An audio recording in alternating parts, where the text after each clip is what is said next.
Chael, great to see you as well. We'll spend some time. And Thero's here. I mean, this is amazing. It's a whole family. And just to confirm, your son, how old are you, Thero? Are you 10, 11?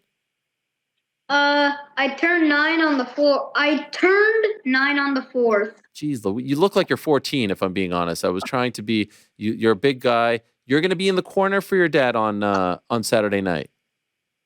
Yeah. Now, every cornerman has a role. So what is your specific role? I would imagine you're head coach, but you let me know. The second head coach, actually. Wow. And is this the first time? Head coach is his grandfather, but Thero will have the water. He will have the mouthpiece. He'll help with the warm-up in the back on the focus mitts. He'll be part of everything. And is this the first time that you're in your dad's corner? Yes. Are you nervous? No, not really. I mean, I have my dad here to protect me, of course, so, wow, that is amazing. Look at that. Could you imagine? My daughter was worried earlier, but apparently there's something called Pennywise. We had to sweep the room. We had to stand in the hallway where the room was swept because my son told her that Pennywise was waiting for her. I don't know Pennywise. I grew up on Bugs Bunny and Popeye and Pluto, but yes, something called Pennywise. Prius. Pennywise, we're good. Pennywise would be scared to death of me, Errol. Could you imagine? I would whip Pennywise's ass. Could you even imagine? And 2 times if on she's Saturday. sitting around worried about Pennywise, imagine what Pennywise is telling his parents about Chael Sonnen. Amen. No, I don't want to go out there. Chael's out there. Chael, I'm old enough to remember a time where you needed all kinds of security and they had to fly you in and there was all kinds of concerns about your safety. It's not the same. I feel like you're beloved in Brazil now, right? Is the reception different than the last time you were there? Well, we have the same security and we have the same precautions, but I got to tell you, they've made us feel very welcome. I mean, everybody's been very nice. We haven't met a jerk. And, sometimes you'll get like a heckler in the background. I'll get those in America where, maybe people are there and they're being nice to you or, you're in a media event. But then somebody is yelling, you're going to get knocked out. I hate you. And we didn't have anything like that. Errol, this has been a very positive thing.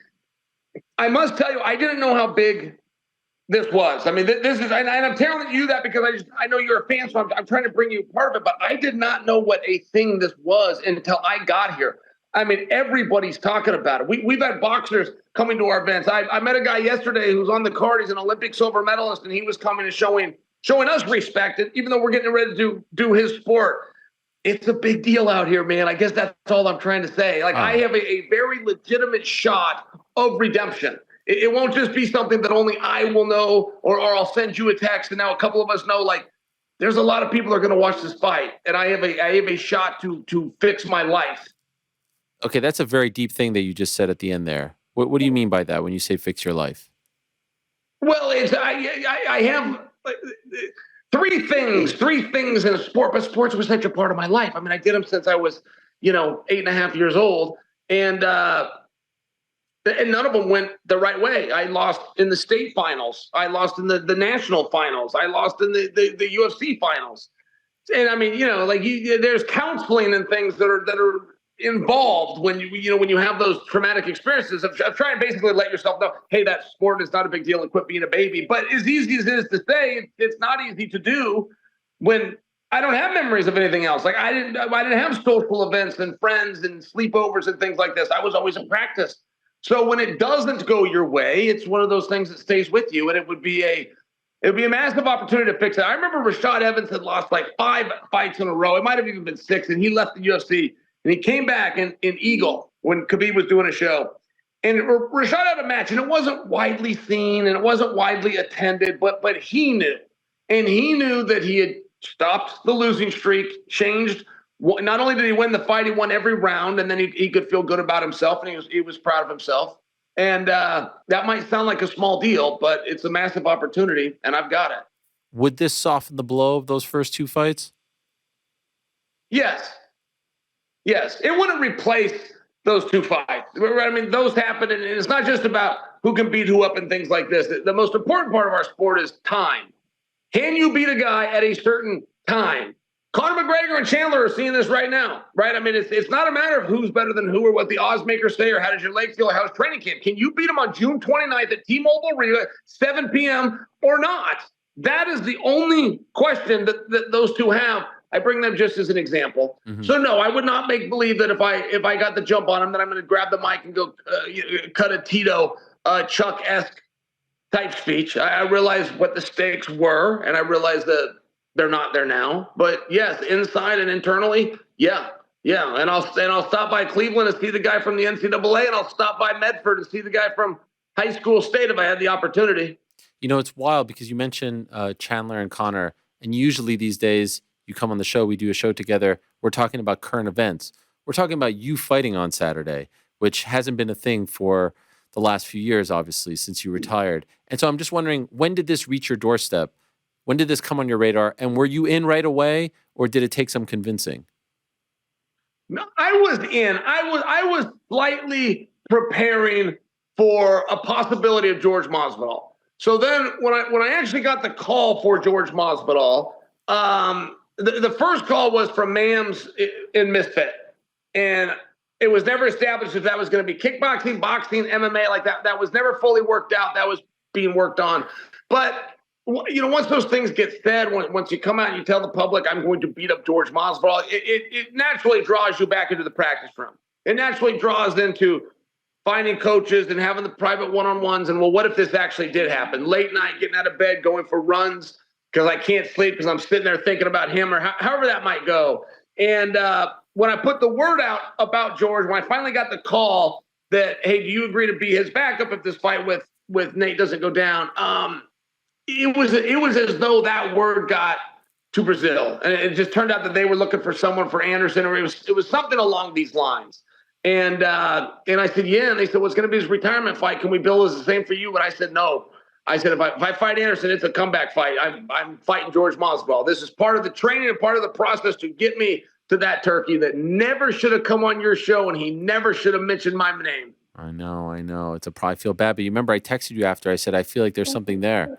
By the way, Thero, I'm not sure if you were young enough to remember, but there was once a time where your father and I kind of built a platform. It was known as ESPN Plus. I think it's still around. We built it with our hands off our back. Does he mention how much fun he had doing a show with me called Ariel and the Bad Guy? And does he mention maybe every night at the dinner table how much he misses having me in his life on a weekly basis? I was just curious. No. Okay. I don't mention Ariel. Hey, wow. What about the hat? What about the hat in the workout room? Do we have the Ariel and the Bad Guy hat? Yeah. Yeah. Okay. We're proud of it, right? Yeah. All right. He's no selling. He knows good and well I talk fondly about you. Kayfabe. I respect it. So that fight against George, would that be a Misfits fight? Would that be a Fan Mio fight, which is what they're doing now with Nate? Would that be an MMA fight? What is that? In my mind, it's a boxing match. That's what was always discussed. When it came up with Misfits, that's when they were talking about, hey, it might be MMA, it might be kickboxing. But I'd always gone into an understanding that he was challenging me to boxing, that if I accept the challenge, then we're doing it in boxing. So, yeah, and this new thing, look, I hope he and Nate get that off the ground, man. You go watch those press conferences, which is the only data, like the only numbers that a fan like me would have standing on the outside. They're pretty big hits. Like, those two definitely have a market that are following them and ready to go on this journey with them, man. I'm one of them. I'm looking forward to those two guys getting in there. So my point is, what organization, if that has a level of success, I would imagine that George would stay there, which means I would be there as well. I threw out something at the beginning of the show today. Just this, there's no credence to this whatsoever. But, you know, I reported, I don't know if you saw at the beginning of the show today, that Conor and Chandler is on life support. It's very much in limbo. Yep. There's a lot of pessimism. It's not looking good. And I went through the roster. Yep. Who could fill in? Who's available? Which champion? Who could fill in? New fight or replacement to fight Chandler? Anyway, I threw out a thing, and yes, Chael P would be a great. I mean, he's been there before. Look at this guy, wingman right here, hype man. I love it. We've been there. 151. There's a guy named John Jones who said no to that fight. We don't have to rehash all that. I said Hunter Campbell should call up Fan Mio, Solomon Engel, and say, here's a check, $2 million or whatever. We'll take this off your hands. Nate, Jorge, MMA, main event 303. Your thoughts? I really like that idea by you. I mean, it's not overly realistic, but I will remind you that Masvidal is on a carve-out. He's being loaned out by the UFC. He's under contract with them. So that is something that they could do. They won't do it, Errol, and I mean, I'll just share some inside baseball with you. Is that was attempted to be done UFC 300 when it looked like, hey, there's really a spot here, and it was Hunter that decided to not go in that direction. But I like what you're saying. Like in terms of the theory, Ariel, I've never been able to get around canceling the press conference. And I've even brought that up to people. I go, hey, if the fight is on, why cancel the press conference? And I understand that the press conference and the fight were not married. I understand that. And that was very evident of the fact that we had a $23+ million gate with tickets still for sale, and we had never even announced a press conference. Like the only reason the press conference got canceled is because we scheduled it in the first place. So I understand how they could be separate. But I am still forced to put myself in the shoes of the promotion. Why would you cancel a press conference? And whenever I ask somebody that, they go, well, Conor couldn't show up. I go, okay, great. I heard you. Why cancel the press conference? Well, we don't know. Conor hasn't said where he is. Like, yeah, okay, stop saying Conor's name. Why cancel the press conference? And the point that I'm attempting to make, you don't need Conor at all. I had a very big fight at one time, not to punch my own ticket, but it was opposite Anderson Silva, who did not get on the airplane. So we Zoomed him in. I held a press conference recently with Bellator 299, and Yoel Romero was scared of heights. So even though he was there, we Zoomed him in from the hotel. Just for example, I remember the day when Dana White, George St. Pierre, a beautiful belt were up there in an empty chair of Nick Diaz. Now, I realize I'm stating the obvious, but why I am stating it is there was, in my mind, I'm not satisfied with why cancel the press conference. We didn't have to have Conor. And we could have Zoomed him for one. We could have not had him at all. I went to the press conference with Conor opposite Khabib. And we waited so long that Khabib got up and left because the time was done. And then later, Conor came. Well, if you're not there when the press conference is supposed to go on, it's the same as skipping the press conference. And then when you finally do show up, I guess it looks like we scheduled another one. My point to you is we didn't need Conor for that press conference. And I can't get around that, right? I mean, it's very clear that there is something that we have not been revealed. That's what's very clear. But to try to act as though you have all of the answers and everything's fine, you heard it from Conor himself, I think that's nice to hear. Why cancel the press conference? Well, and I've never been given an answer that makes reasonable sense. Well, I've been told answers because that's what Ryan Garcia would have done. And canceling the press conference has created more press than holding the press. When you get these smart marks that don't understand that this place was sold out and tickets are moving on a secondary market, that it was not canceled and it's still not canceled to this day, but they don't understand that canceled is an extremely sensitive legal term, and postponed is also an extremely sensitive legal term. So when you choose which bucket you go in, it starts to narrow the possibilities that one could guess. Ariel, you have never had a guest. No.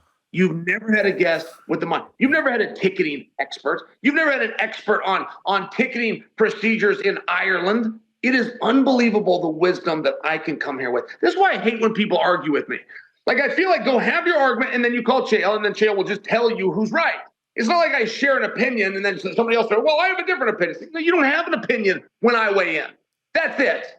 The final say. Yes, no, 100%. Can I add some color to that? There was also a very famous press conference that Conor didn't show up to in Las Vegas prior to UFC 197 when they were promoting 200, remember? And then they pulled him from the card. He was going through some stuff. So there is a precedent to your point. The difference, though, being this one being in Dublin, not on a fight week, so to speak, and they had distributed 10,000 tickets. I don't know if that place would have been very happy if just Michael Chandler showed up. And I don't think it would have been fair to Michael Chandler to let him get on a plane knowing that Conor wasn't there, right? He was going to have to fly from Nashville to Dublin 3 weeks before the fight, sit there knowing Conor wasn't showing up. At that point, you might as well just pull the plug on the whole thing. I will tell you this, though.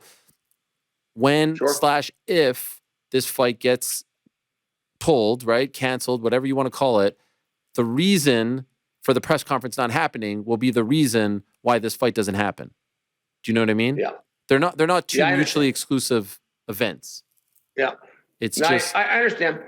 And I hear what you're saying. I don't disagree with anything you're saying or the flying Chandler there. I get it. Yes, there would have been people disappointed. I mean, I get the whole thing, but anyway, I'll stand by it that why cancel the press conference? I'll stand by that. Is there anything, by the way, that softens the blow in your opinion? Well, listen, Red Panty Night is real. I mean, there was only one Conor McGregor. Yeah. And I would assume that with the loss of matches, there's going to be a dimming of that light, or even with some of the media that came out, or some of the things he got drugged through, there's going to be a dimming of that light, the delaying of the match, the refusal to enter the USADA pool, like missing 300. I could go on and on. I would have assumed wrong that there was going to be a dimming of the light. Ariel, he's beaten his own records. The top 10 gates in UFC history, and I used to be number one. It was opposite Standard Anderson, so I know these things. I felt it when Conor came in and beat it. And that's not a stat that people know off the top of their head. It's just one that I knew because I used to have it. He has all 10. So I figured he could come in and still do something meaningful. He might even make that list. He might even come in at number 7. He might even come in at number 9. Errol, he came in at number 1.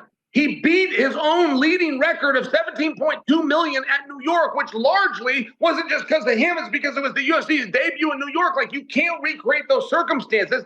He's got 23 million waiting in the box office right now. It's not sold out. That's the other part to this. It's really good to say we got 23 million, so that gives you the assumption it's sold out. It's not. He could end up with a $28 million gate. He's beating himself. It's remarkable. Yeah. So when you ask me what the blow is, or if there's something replaceable, no, there is only one Conor McGregor. And if you're to replace it and keep the card as intact as you could, which simply means you keep Chandler in the main event, the only one that you could do close would be Max Holloway, 155, and the BMF belt. But because that's the only one that you could do, they might just pull Chandler completely. Yeah. It might be a situation where you got to bring in Max and Topuria right now. It might be a situation like that where you scramble to some degree. I will just remind you that as much as we're all sure that Izzy and Duplessis are going to fight, they have not announced that fight. So, I mean, there are certain things that you could do to ease the blow. But make no mistake, there's only one Conor McGregor. Mm-hmm. Amen. People like to act like there's not, but there is. And O'Malley's coming for him. There's guys coming for him. But they're not there yet. I have a question for Thero. Do you watch YouTube? Do your parents let you watch YouTube? Yeah. You know, some parents don't like, my kids watch YouTube, so, you know, I get it. I have a son who's 10, 12, but, you know, some parents like to be sticklers. Do you ever sit down with your device, your computer, whatever, and type in Chael Sonnen and look and marvel at the legend, the hero, the brilliant mind and the gift of the gab that your father possessed when he was in his prime as a UFC superstar? Do you ever do that? Do you ever say let me look at my dad? Let me see what this was all about. Yes, I do search up his fights. Sometimes I'll search up myself. Okay. I just like to watch myself, but I do like to search up his fights. Like, I'll ask him what his favorite fight is, and then what his least favorite, and he's like, Anderson Silva is my least favorite, and I'm like, all right, quick, let's watch it. Wow. And he's like, no, I'm all right.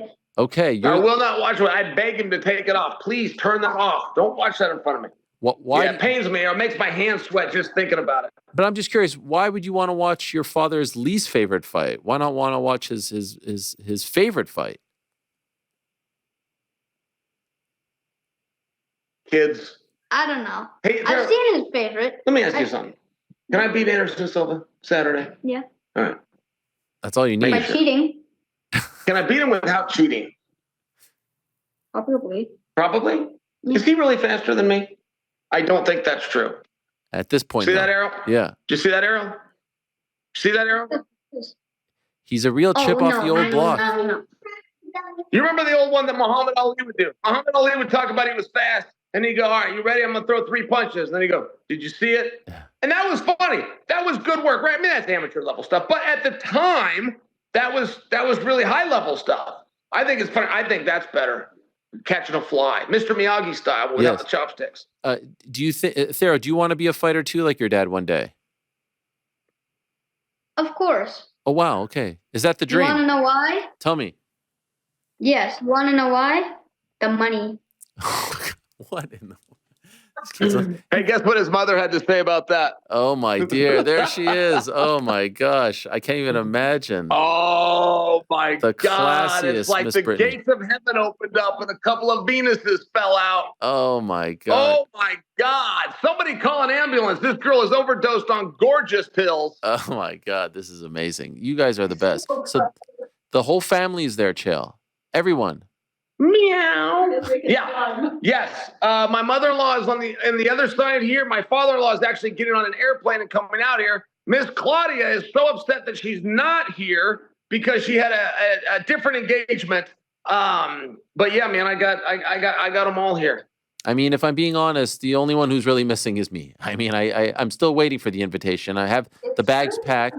I was not invited, and you know, and I would love it if you were. You know, can I tell you when this came together? I'm so sorry to cut you off, but No, please. When this came together, Anderson did not believe it, and it was to the point that Anderson and I, who have not spoke, I had to get on a Zoom call, and Anderson was there. There was a bunch of other people, but I had to get on and show my face. And I was in a ESPN meeting, so I couldn't say anything. Like I had to sneak the call to just show my face and then I had to get off. But the point is, he did not believe that I would agree to face him. He did not agree that I would box, and he did not agree that I would come to Brazil. So to do all three of them at the same time, he thought he was being put on. He thought he was like getting catfished. You want to know I tell you that story, because you want to know why I do those things? All three of those things. You want to know? Can I tell you? Because you never met anybody like me. God never made anybody like me. You will have guys talk about it. You guys can run them. You'll have the Jorge Masvidal. You never have anybody like me. First thing Jorge Masvidal did, by the way, just so you understand, first thing Jorge Masvidal did, he said he wouldn't throw his right hand. He'd even put it in a contract. What a stupid thing to say. I accept. Hope he puts in the contract. Said that he would pay me my biggest bag, which I didn't even ask for. I mean, what an idiot, right? That's his opening negotiation. Okay, great. I'll take both of those things. Now, behind the scenes, all he has done since we've agreed to fight, and I do mean all he has done, is argue about the weight class. And he's got reason to do that. Like, in fairness, I am a bigger guy, but when you call out a bigger guy, you don't complain that he's a bigger guy. I mean, I'm agreeing to come to weight classes I haven't seen in years, right? 202 is the last place we left off, but they're trying to get it to 199. I mean, I'm just sharing with you. I haven't weighed or fought at those in a meaningful period of time. So if you're going to call me out, you can't then call out a different version of me. It's one of those things. It's very weird. And I do want to tell that side, because I do think that George has a level of courage. I do think if George calls somebody out that he'll do it. But he did call me out, and I do accept. Make no mistake. By the way, if he loses, is the fight off? Oh, hello. Priya wants to show something. Is this for Arrow? You want me to see the slime? Oh, thank you, baby. I love slime. It was just slime. You just made slime for him? Oh, Arrow loves slime. Oh, it actually feels very... Arrow, they're now selling stuff that feels like slime, even if it's not, but they sell it, and they're calling it satisfying. So you squeeze it, and it feels satisfying. And you know what? I get it. Like, they have these new products that you just squeeze them all day, and it is very satisfying. The problem is, especially with the youngsters, my kids get this stuff too, and then it ends up on the couch. It ends up in their hair, on the rug, right? Ariel, Jorge Masvidal, the genesis of our challenges, he came on your show. He came on your show, and he challenged me. And he stated that the reason he did that is because you're his boy, and you and I had a shouting match with each other. So when I come on your show, and I'm telling you, I accept the challenge, it's a topic that you could not get off of any quicker. It's making you very uncomfortable, and you don't want to do it. And you don't want to do it because he attempted to be the knight in shining armor that came in to save the little weasel rat, which was you. Now, I don't think you are those things, but this is what he said. Wow. So it put you in a very tough spot. I understand that. But your boy, your white knight, called out a big guy. And he now doesn't want to fight that big guy. But here's the truth of the matter. That's me. So you ask me if it matters if he beats Nate. Of course it doesn't matter, because there's zero chance that he beats Nate. He will not win a round against Nate. The same as he should not have won a single round against Nate when they fought in MMA. So no, I'm not factoring at all. I am factoring in that I warm up with Anderson Silva. I'm factoring that George gets softened up by Nate Diaz, and I'm still going to accept him. And do you want to know why? Because he issued me a challenge, and you never met him like me. Never. Is it not weird, though, that you and I go way further back, had a show together, all that stuff? I mean, we've been in the trenches, and he came to my defense, and yet it was. You've never come to my defense. I thought it was very interesting that he came to your defense against me when I'm clearly a closer friend. I mean, I thought that was interesting. Like, I did appreciate it. Actually, when people defend you, that makes me happy. It was a defense against me, so it kind of put me in this weird parallel. Either way, I have agreed to be the backup. I agree whether he wins or he doesn't win. Either way. I've even agreed to these ridiculous weight restrictions. I'm just bringing it to your attention that in all fairness, because he's got the right to worry about weight. He's got the right to do what he's doing. But when you call out a bigger guy, you got to accept that you're fighting a bigger guy.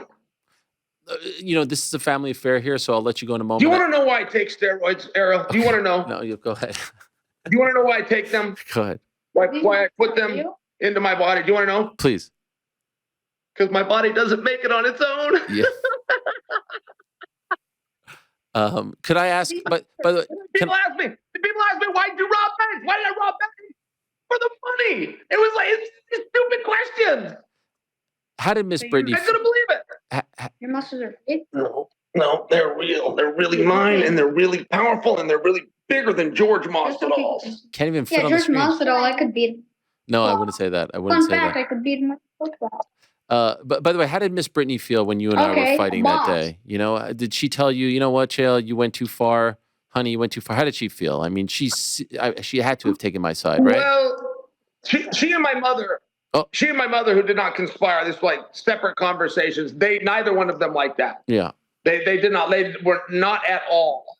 Not at all. So, okay. But you had made a comment. You said, so if Weasel and Rat have a historical tying in, even stereotypically, to Jewish, I didn't know that. No. And if that's so, then that was pretty bad. But you did say something on the show after I was going. You said, well, I don't think he's anti-Semitic. It's like, you don't think I'm your friend? I can't be. The fact that I'm friends with you would exclude me from the possibility. And that's a terrible thing. I mean, that really is a very terrible thing. We don't have Not to that rehash you said it would be a very terrible thing to be anti-Semitic. Well, but I'm just sharing for you because you asked me about Brittany and you asked me about my mom. And yeah, they did not like that you and I were yelling at each other.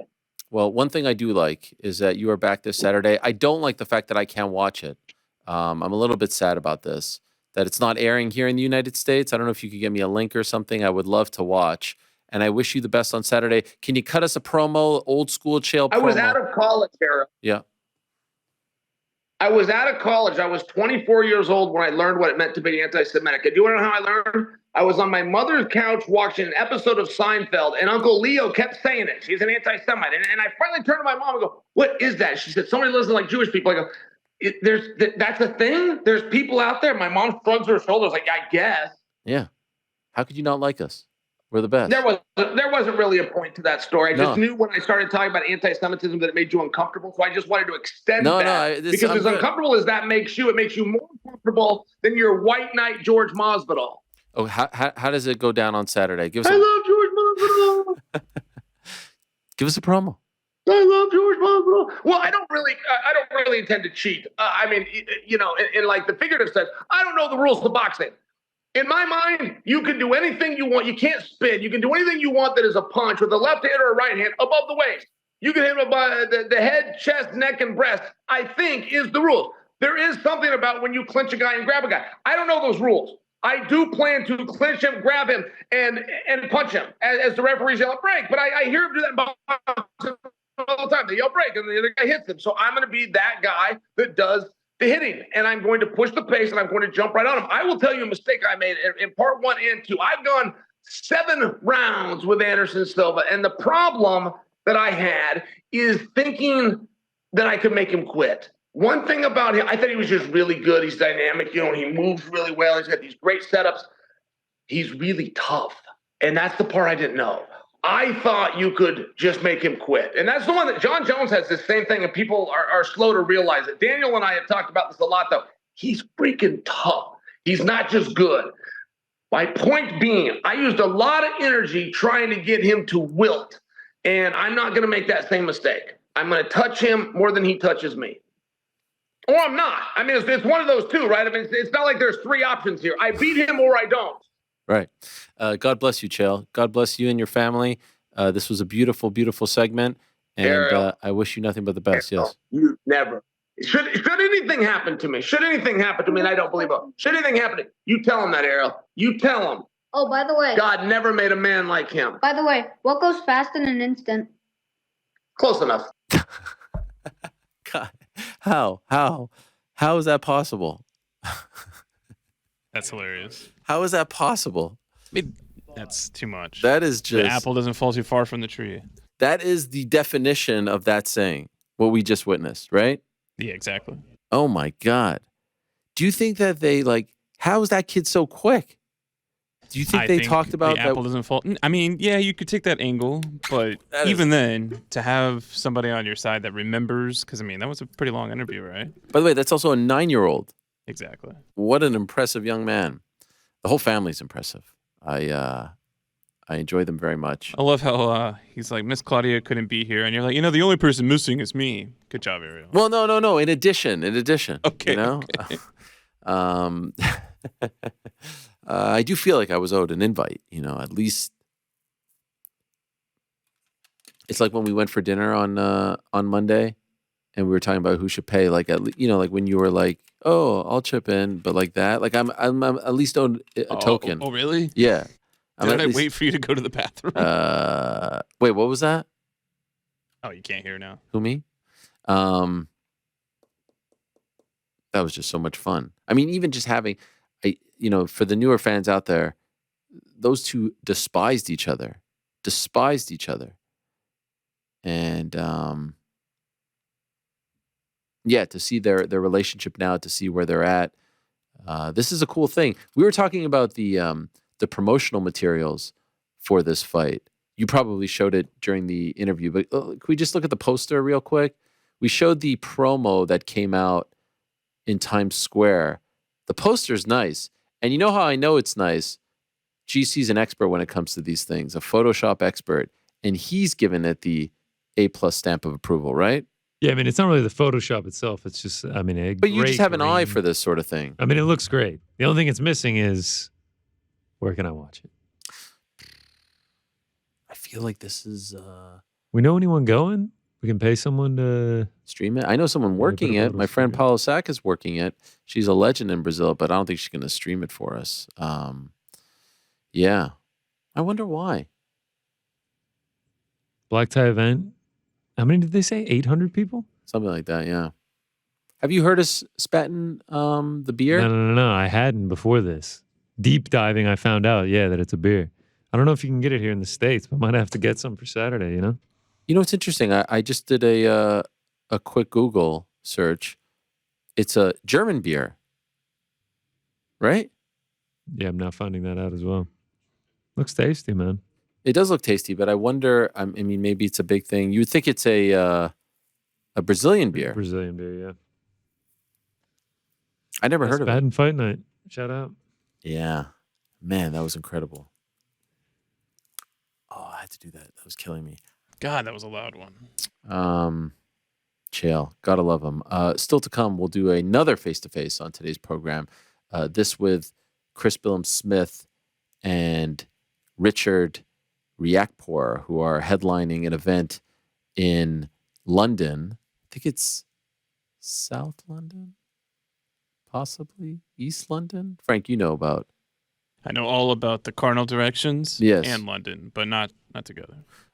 It's actually happening at a football stadium, Selhurst Park. By the way, what about the poster for this one? We got to give these guys. This is actually front runner for me for poster of the year, the vertical one for this fight on Saturday, which you can watch on Sky Sports in the UK.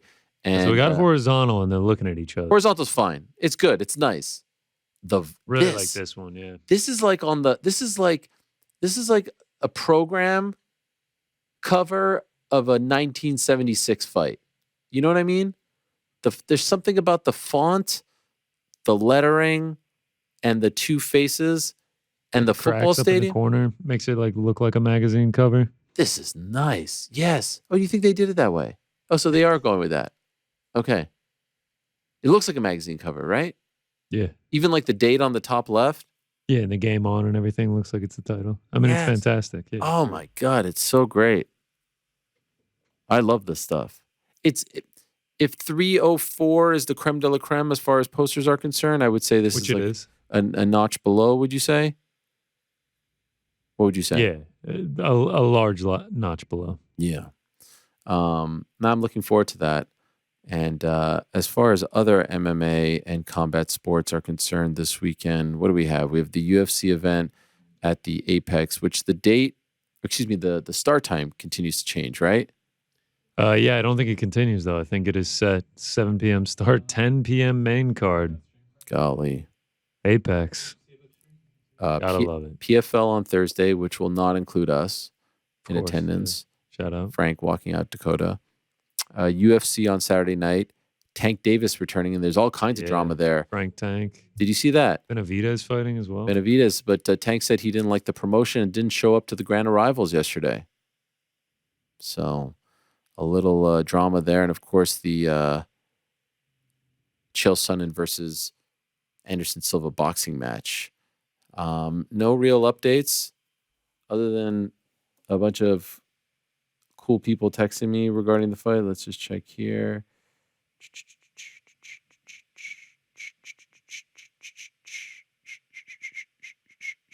No.